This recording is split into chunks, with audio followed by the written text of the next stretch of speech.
Hello student, स्वागत है learn chemistry में और मैं हूं आपकी educator doctor Anupam Singh. Name reaction की सीरीज में आज हम लेकर आए हैं एक बहुत important reaction, that is a Reimer Tiemann reaction. देखते हैं इस रिएक्शन को। रीमर-टीमन रिएक्शन में जो रिएक्टेंट होता है वो फिनॉल होता है। फिनॉल इस रिएक्शन में पार्टिसिपेट करेगा और रिएक्शन में जो रिएजेंट है वो होता है क्लोरोफॉर्म और KOH, एक स्ट्रॉन्ग बेस। तो जब ये रिएक्शन होती है तो जो हमें प्रोडक्ट मिलता है ऑर्थो हाइड्रोक्सीबेंजल्डिहाइड भी मिलता है यहाँ पर और पैरा हाइड्रोक्सीबेंजल्डिहाइड भी मिलता है। लेकिन जो ऑर्थो हाइड्रोक्सीबेंजल्डिहाइड है यानी कि जो सैलिसल्डिहाइड है, इसका जो कॉमन नेम है वो सैलिसल्डिहाइड है, वो मेजर प्रोडक्ट होता है। It is a major product. और माइनर प्रोडक्ट में हमें कौन मिलता है? Para hydroxybenzaldehyde. उसका रीजन ये होता है कि यहां पर हो जाती है बेटा इंट्रामोलिक्यूलर हाइड्रोजन बॉन्डिंग। क्या हो जाती है? इंट्रामोलिक्यूलर हाइड्रोजन बॉन्डिंग हो जाती है, चिलेशन हो जाता है, एक रिंग बन जाती है, चिलेटिंग रिंग, जिसकी वजह से ये वाला जो प्रोडक्ट है वो ज्यादा स्टेबल होता है ऑर्थो हाइड्रोक्सी प्रोडक्ट, इसीलिए ये मेजर प्रोडक्ट की फॉर्म में बनेगा। इस रिएक्शन का मैकेनिज्म देखते हैं। मैकेनिज्म में पहले हमने लिया क्लोरोफॉर्म की रिएक्शन हम कराएंगे एक बेस के साथ। बेस कहां से आया? OH नेगेटिव, जो हमने KOH लिया था। अच्छा, जो ये क्लोरोफॉर्म होता है, क्लोरोफॉर्म की स्ट्रक्चर ये है, ये 3 Cl जुड़े हुए हैं और ये हाइड्रोजन।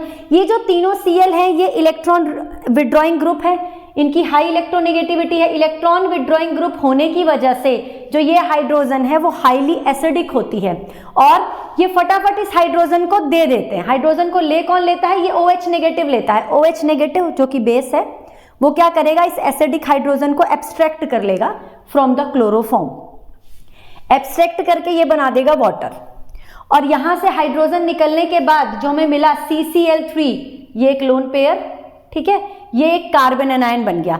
ये कार्बन एनायन जो है वो स्टेबल कार्बन एनायन है। क्यों है स्टेबल? क्योंकि इस कार्बन एनायन के चारों तरफ ये जो 3 Cl लगे हैं, तो Cl लगे हैं वो कैसे हैं नेचर में? These are electron negative atom. जो इलेक्ट्रॉन नेगेटिव एटम होते हैं, इलेक्ट्रॉन विड्रॉइंग एटम होते हैं, वो क्या करते हैं? कार्बन एनायन की स्टेबिलिटी को इंक्रीज करते हैं, इसलिए जो ये कार्बन एनायन है स्टेबल है। अब इस कार्बन एनायन में आपको पता है जो ये Cl है, जो Cl होते हैं ये गुड लिविंग ग्रुप होते हैं, तो एक Cl इसको छोड़कर चला जाएगा कार्बन एनायन को और हमें मिल जाएगी ये CCl2। CCl2 में ये एक ऑर्बिटल हमारा वेकेंट ऑर्बिटल होता है और एक ऑर्बिटल में हमारे पास यहाँ लोन पेयर प्रेजेंट होता है।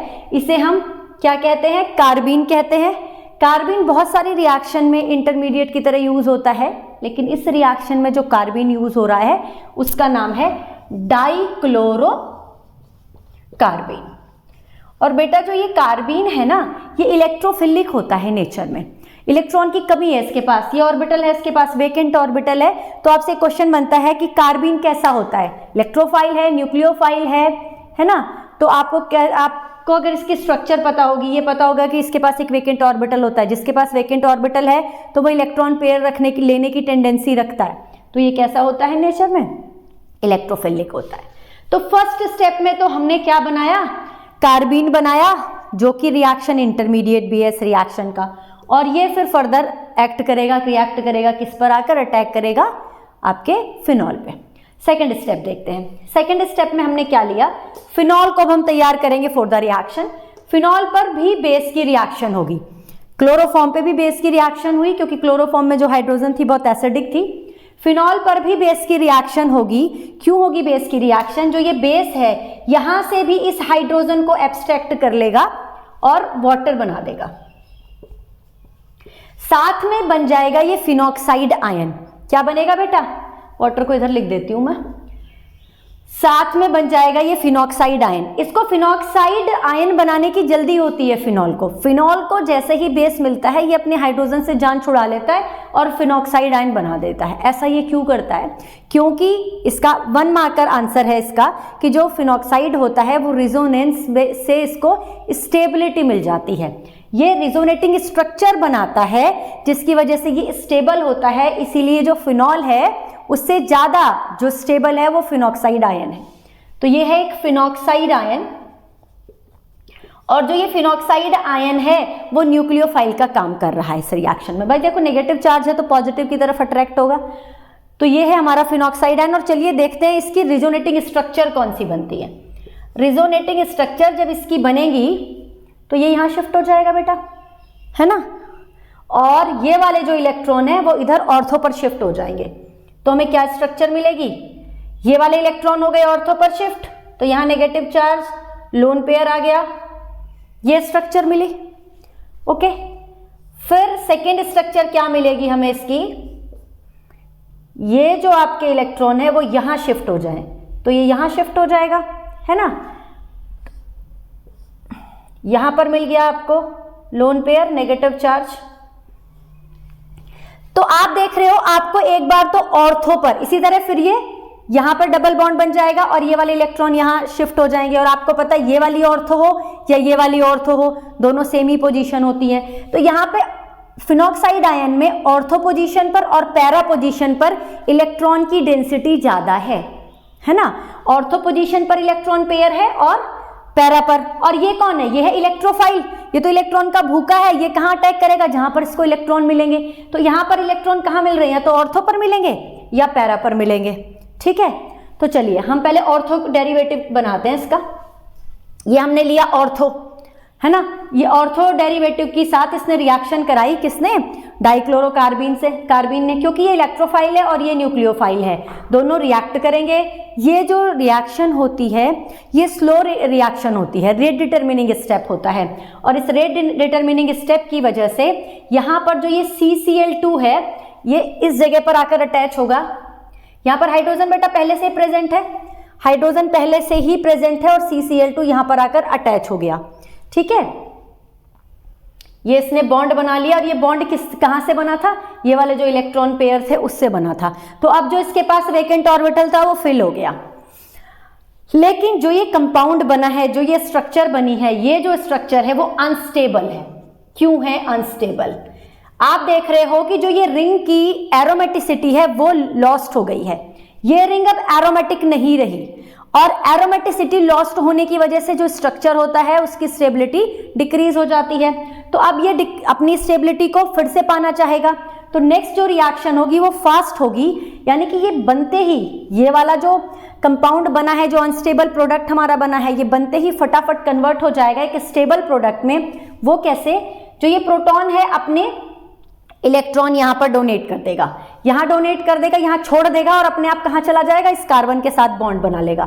इस हाइड्रोजन ने इस कार्बन के साथ एज अ प्रोटॉन यहां से निकला और इस कार्बन के साथ अटैच हो गया, क्योंकि कार्बन के पास इसको क्या दिखाई दे रहा था, लोन पेयर दिखाई दे रहा था, तो यहां अटैच हो गया बेटा। और ये जो कंपाउंड बनाया इसने, देखो ये अब यहां पे 2 इलेक्ट्रॉन, 2 और 2, टोटल 6 इलेक्ट्रॉन है ना, तो ये एरोमेटिक स्टेबल है। अभी इसकी स्टेबिलिटी को और कैसे हम देखते हैं, ये जो इलेक्ट्रॉन है ये यहां आ जाएंगे और ये चीज यहां चले जाएंगे, ये दोनों इलेक्ट्रॉन, तो हमें ये कंपाउंड मिल जाएगा। तो जो ये कंपाउंड बना है आप देख रहे हो ये एरोमेटिसिटी के हिसाब से स्टेबल कंपाउंड है, लेकिन ये अभी हमारा प्रोडक्ट नहीं है, ठीक है। देखते हैं क्यों नहीं है, फोर्थ स्टेप में देखते हैं। फोर्थ स्टेप में हमने क्या देखा, जो ये वाला जो प्रोडक्ट था ये हमारा फाइनल प्रोडक्ट नहीं बना, ऑर्थो पर जुड़ तो गया, कार्बीन आकर जुड़ तो गई, लेकिन जो ये कार्बीन है इसमें जो ये दोनों Cl ग्रुप हैं, these are the leaving group. कैसे हैं, लिविंग ग्रुप, और रिएक्शन के एनवायरनमेंट में अभी बेस प्रेजेंट है। तो लिविंग ग्रुप क्या करेंगे, इस कंपाउंड को छोड़ के जाने की कोशिश करेंगे। तो जैसे ही बेस इसके पास आएगा तो यहां से Cl निकल जाएगा एक और OH यहां पर आकर अटैच हो जाएगा Cl की जगह पर, Cl को रिप्लेस कर देगा। जो ये ऑक्सीजन है, ऑक्सीजन के पास 2 लोन पेयर हैं, ये अपना एक लोन पेयर यहां देगी, जब ये अपना एक लोन पेयर यहां देगी तो ये हो जाएगा डबल बॉन्ड, और ये डबल बॉन्ड होने की वजह से Cl को भी यहां से बाहर जाना पड़ेगा, क्योंकि हमने कहा जो दोनों Cl हैं यहां पर वो कैसे हैं, गुड लिविंग ग्रुप हैं, और ये क्या करेंगे, इसको छोड़कर जाएंगे। लेकिन छोड़कर जाने के कोई रीजन तो होना चाहिए ना, तो जब OH आएगा और OH यहां जुड़ जाएगा, ऑक्सीजन क्योंकि कैसा है, इसके पास 2 लोन पेयर हैं, तो ये अपना एक लोन पेयर इधर देगा तो ये Cl भी बाहर निकल लेगा, Cl निकल गया। तो अब क्या हुआ, इसने अपना एक लोन पेयर यहां दे दिया तो यहां डबल बॉन्ड आ गया। ऑक्सीजन क्या कर रहा है, 2 बॉन्ड बना सकता है और यहां बना कितना रहा है, 3 बॉन्ड बना रहा है। 3 बॉन्ड बनाने की वजह से इसके ऊपर क्या आ गया, पॉजिटिव चार्ज आ गया। लेकिन ये जो कंडीशन है, क्योंकि ऑक्सीजन बीइंग इलेक्ट्रोनेगेटिव और इसके ऊपर आप लगा रहे हो पॉजिटिव चार्ज, तो स्टेबल नहीं है। तो फिर ये फर्दर क्या करेगा, रीअरेंजमेंट होगा। कैसे होगा रीअरेंजमेंट, यहां से ये हाइड्रोजन हटेगी, यहां से ये हाइड्रोजन निकल जाएगी। हाइड्रोजन के निकलते ही इस ऑक्सीजन के पास 2 ही बॉन्ड रह गए, तो पॉजिटिव चार्ज हट गया, ठीक है। और ये जो H पॉजिटिव यहां से निकला वो इसके पास आकर जुड़ जाएगा, यानी कि ये फिनॉल आपको रिकवर हो गया। फिनॉल रिएक्शन के बीच में फिनॉक्साइड में कन्वर्ट हुआ, सारी रिएक्शन की उसने और फाइनली फिनॉल रिकवर्ड हो गया आपको।